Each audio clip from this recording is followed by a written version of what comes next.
Друзья, совсем скоро на основном канале выйдет «Что почем» про Lexus ES, в котором мы скажем, что приехали в Одессу снимать «Что почем», потому что тут самый крутой в Украине салон. Но есть, скажем, более веская причина.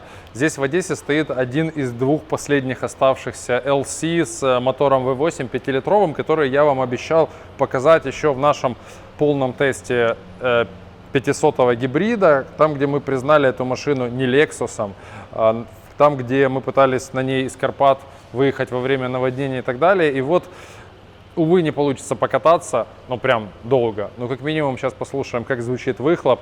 И самое интересное то, что во время теста мы говорили о сниженных ценах, потому что эти машины Lexus не умеет продавать глобально, да, и они стоят уже несколько лет. Так вот, мы тогда говорили, что их распродают прошлых годов, и поэтому снижены цены.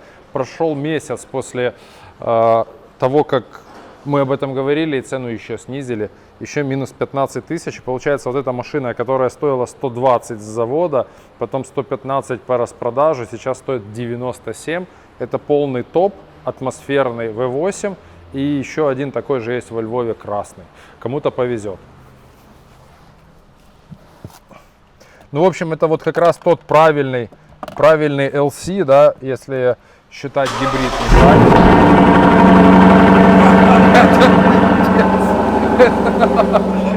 Слышь, я думаю, что микрофон заперло, наверное.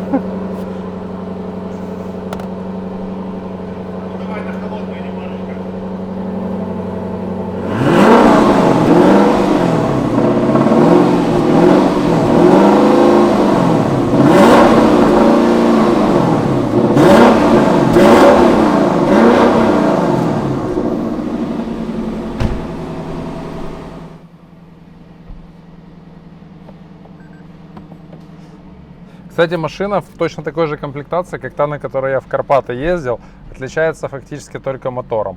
Но здесь тоже нету CarPlay, это машина там 18-19 года, наверное, то есть эта проблема остается. Так, а мы сюда выедем.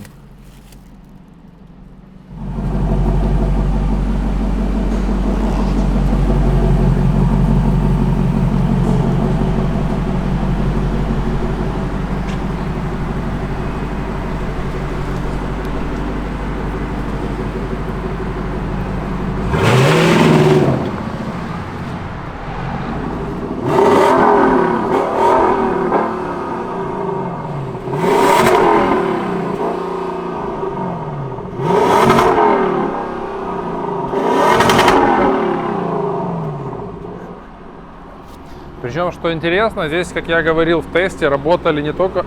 Тебя заплевало чуть-чуть? Чуть-чуть. Не только над выхлопом, но и над впуском. Здесь стоят специальные, как это правильно сказать, типа резонаторы, которые позволяют входящему воздуху особо звучать.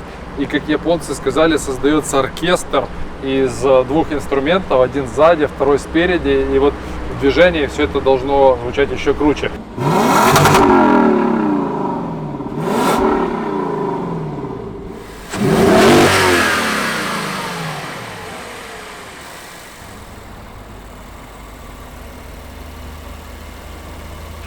Ну що, беремо? Не трави.